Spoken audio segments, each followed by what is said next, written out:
wall needs to go directly down here. He's not here. You can see where it's marked off on the inside right here. I'll get it so you can see it. That needs to be the wall right there. At 118 inches, it will stop. We are cutting this off at below this level here so that it can be buried and that the new wall can sit there. Also, this wall will be not further than 118 inches, which will get you to just about right here. We should stop right about here. 118 inches, you can see a line I marked right there from the wall. 118 inches is marked right there. That's where we're gonna be.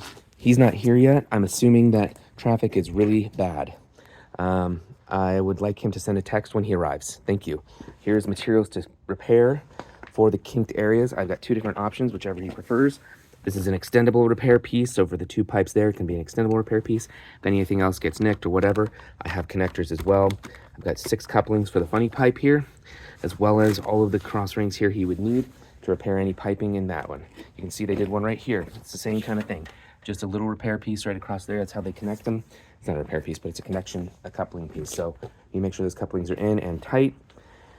On that, the box shouldn't be an issue, and I'm expecting him to be here within the next 20 to 30 minutes. But I wanted to get this video over to you now.